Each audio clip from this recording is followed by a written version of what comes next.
بس هو كان سايب لنا الحرية في الاختيار لأي حاجة. هل ده خلّاكِ فاكرة إن كل الرجالة بالنموذج ده؟ عشان إحنا تعامل مختلف، وجوزي ليّا غير بابايا.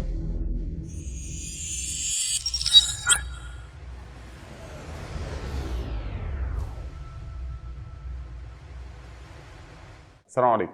معانا النهارده يمنى محمد متولي. إحنا دايمًا بنتكلم إن نموذج الأب بيأثّر بعد كده في اختياراتنا لنموذج الزوج، سواء في إن إحنا متصورين إن نموذج الأب ده هو النموذج الوحيد أكن ده الستاندر وده الطبيعي، وبما إن بابا حلو فأكيد كل الرجالة في الدنيا حلو، أو لو بابا وِحِش فأنا خايف من كل الرجالة.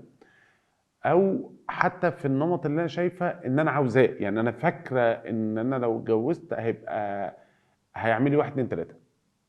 فكلميني عن بابا. بابي كان نموذج للراجل المحترم، اللي فيه كل مقومات إنه يعني يبقى راجل بمعنى الكلمة. تصرفات والله يرحمه يعني، وتعامل، خوف على أهل بيته، غيرة على أهل بيته. ما كانش بحكم إن هو ممثل وكده، كان عنده فكرة إن إحنا مثلا نبقى شوية منفتحين زيادة، أو حاجة ريليتد بالوسط. هو طبعا كل وسط فيه الحلو فيه الوحش، أي وسط في الدنيا مش بس الوسط الفني. بس هو كان بيخاف طبعا علينا شوية زيادة يعني. بس هو كان سايب لنا الحرية في الاختيار لأي حاجة احنا عايزينها، سواء شغل، سواء في الحدود. بالظبط. يعني طالما احنا عارفين احنا بنعمل ايه، وبنعمل ده في الحدود اللي هو حاططها لنا، فتمام. هل ده خلّاكِ فاكرة إن كل الرجالة بالنموذج ده؟ اه، كنت فاكرة ان كل الرجالة هيبقوا زي بابي طبعا في كل حاجة في شخصيته. لكن لما شوية ركزت في الشخصيات، لا، هو في كل الأنواع. في مضبوط. الآخر في حاجات مشتركة ما بين الرجالة كلها، زي ما في حاجات مشتركة بين الستات كلها. لكن في يعني حاجات معينة، الطيبة زيادة قوي، الكرم زيادة أنا قوي. شايفة إن الستاندر بتاع الطيبة هو ستاندر بابا، اه، الستاندر بتاع الكرم هو ستاندر بابا.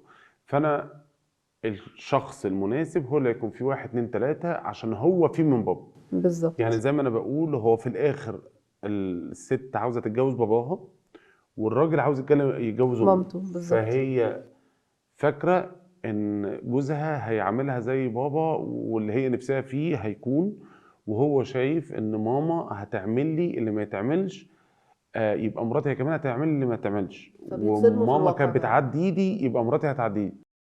بس إحنا هنا بنتكلم عن نموذج بابا كبابا. مم. طب نموذج بابا كزوج؟ أنا ما هيبقى قُلتش إن مختلف. مختلف تمامًا. يعني دايمًا أنا كأب أنا هاعمل ممكن لولادي أكتر من اللي هاعمله لمراتي. في دلع هاسمحه لبنتي ممكن ما اسمحوش لمراتي. في هاشتكى هاعملها لبنتي ممكن ما اعملهاش لمراتي. ممكن آجي على نفسي في حلويات شوية عشان بنتي ليه أنا عاوز أشبعها من دلعي. أما أنا ومراتي بنتصافى بيننا وبين بعض في تصرفات كبيرة. فأنا بنتي هتشوف أنا النموذج الأمثل للراجل عشان بيتصرف معاها حلو. بس أنا ممكن أكون مع الزوجة أنا مش أحسن زوج. لأن أنا هبقى كزوجة، هبقى في مكان مامتي. بالضبط كده. هبقى بضحي بقى عشان خاطر ولادي، وهبقى عايزة ولادي يبقوا أحسن حد في الدنيا. فهبقى باجي على نفسي أنا زي ما مامتي كانت بتيجي على نفسها بالضبط. عشان. أنا شايف بابا حلو، فأنا بنت بابي الحلو فأنا هاتجوز واحد زي بابي. بالظبط. بس مش هينفع ومامي يعاملني زي ما مامي بابي كانت كان بيعمل. بتعمل لبابي حاجات حلوة، فأنا فاكرة إن أنا لو اتجوزت حد ما عملّيش ده، فأنا هاعمل زي ماما عشان جوزي يعمل لي زي بابا. مش هيحصل. أيوه، عشان أيوه. إحنا تعامل مختلف، وجوزي ليّا غير بابايا ليّا. وحاجة تانية وإن الناس أصلًا مختلفة. أنتِ ممكن بابا بيعاملِك أنتِ بطريقة مختلفة شوية عن الطريقة بتاعة أختِك، أيوه. مختلفة شوية عن طريقة أخوكِ، وماما هتعاملِك أنتِ بطريقة مختلفة ما ده طبيعي، طبيعة بشرية. فأنا ليه متصوّر إن بابا بيعاملني حلو، يبقى أي راجل في الدنيا هيبقى هيعاملني كده. يعني أنتم 2 إخوات وكل واحدة بشخصية. وفي عمرو حتّة تانية مهمة، إنه أنا كزوجة غير أنا كابنة. أنا كيمنى باتعامل هنا بشكل وهنا بشكل تاني. وفي حتّة أنا دايمًا باقول هو عموم الراجل والست ده حاجة، أمّا الزوج والزوجة حاجة تانية، والأم والابن حاجة تانية. يعني الاصل المسلمون والمسلمات المؤمنون اللي هو ايه، في تساوي في كل الحقوق. اما نيجي عند الزوج والزوجه مفيش نديه، الزوج اعلى درجه. طيب هل ده معناه ان الراجل احسن من الست؟ لا، الزوج ليه افضليه عن الست، ليه افضليه. عندك القوامه اللي هي مطلوبه ان انت تعملها، مش القوامه ان يدلعها، بالظبط. القوامه ان انت المسؤول عنها، يعني لما هي تغلط انا ربنا يحاسبك.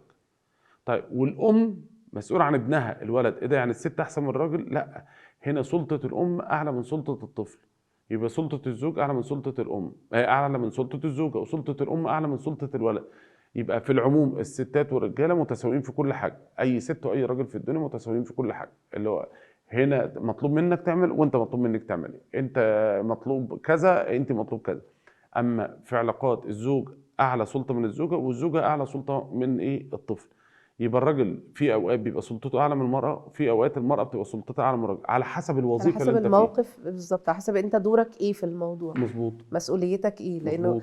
ونيجي لتحمل المسؤوليه، احنا عايزين يعني تقريبا نشتغل على الحته دي كلنا، صح. ان احنا نبقى متحملين مسؤوليه الحاجه اللي بنعملها دايما، لانه في شويه قصور في الحته دي. ما هم صفتين بقى لو احنا لقيناهم في اي بني ادم، ده احسن زوج واحسن زوجه: المسؤوليه والمرونه. مسؤوليه اللي هو شخص بيعرف يكون مسؤول. في فرق بين المسؤوليه والرجوله. بالظبط. الرجوله انه يشيل مكان الست، المسؤوليه انه يتصرف اصلا. فانا دلوقتي مسؤوليتي ايه؟ انا ابن فهعمل كذا، انا اخ فانا هعمل كذا، انا زوج انا هعمل كذا، انا زميل حد في الشغل انا هعمل كذا. انا دوري في المسؤوليه. والمرونه ان انا اعرف كيف. فانا مسؤوليتي ناحيه الزوجه في مسؤوليه عاطفيه، مسؤوليه عقليه، مسؤوليه اخلاقيه، مسؤوليه عاطفيه، فانا المفروض اقول لها كلام حلو واحتويها، ده مسؤوليه.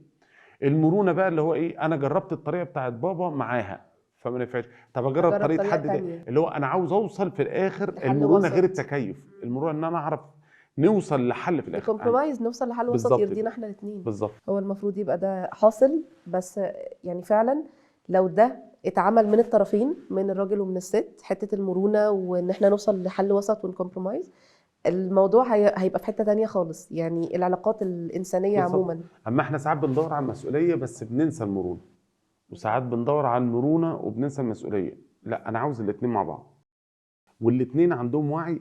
احنا بنتجوز ليه؟ احنا ليه بنتجوز؟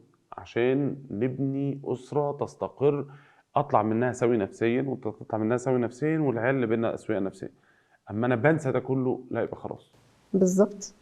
آه يعني بابا من الناس الجميله اللي هو احنا لما عرفناه من جوه لقيناه هو زي ما هو من بره راجل جميل والناس هو على بتحبه. الشاشه زي لا جوه ده البيت.